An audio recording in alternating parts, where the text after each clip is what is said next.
مساكم الله بالخير متابعيني من كل مكان.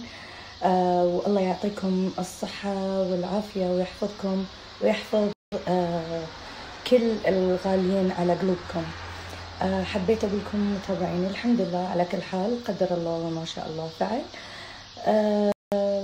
سويت فحص حق كوفيد 19 وللأسف طلعت نتيجتي إيجابية.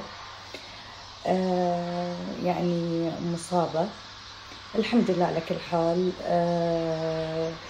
اللهم لا اعتراض.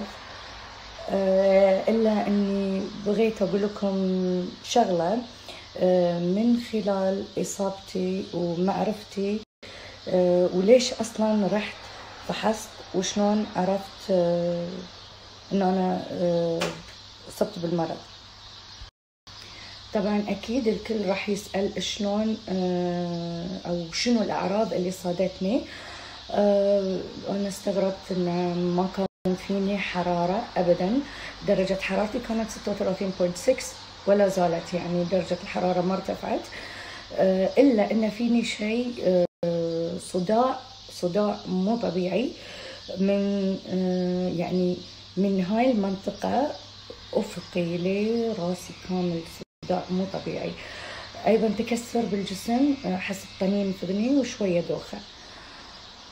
أنا في البداية ما كنت أدري، قلت يمكن هاي أعراض زكام، ولا يمكن أنا تعبانة مرهقة ما أرقد وقت كافي. ورحت والله وفحصت، وبعدها يعني جاتني النتيجة إنه إيجابي. كل اللي حبيت أقوله والله العظيم إن إحنا في البحرين محظوظين جدا بهذه القيادة، بهذا العطاء، يعني بالاهتمام بعيالهم. إن الصراحة من طلعت نتيجتي للحين الكل من وزارة الصحة يتصلون يسألون، من فريق البحرين الكل يسأل ويطمن ومهتمين فينا. اللهم لك الحمد ولك الشكر يا رب على هذه النعمة، نعمة البحرين ونعمة قيادتنا الرشيدة اللي مو مقصرين معانا. أتمنى لكم دوام الصحة والعافية، أتمنى لكم انكم تهتمون في روحكم حبايب قلبي، الله يخليكم. ترى المرض لا زال موجود، انتبهوا، لبسوا كماماتكم، عقموا،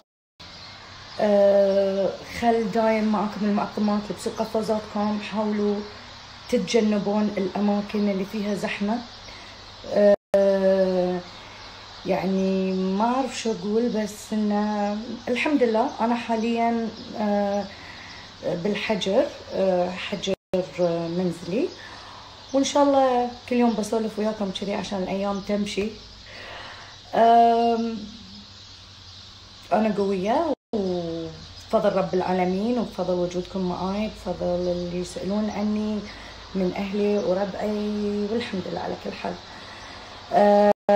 أتمنى السلامة والصحة والعافية لكم أجمعين. أخذكم شيء ماسك.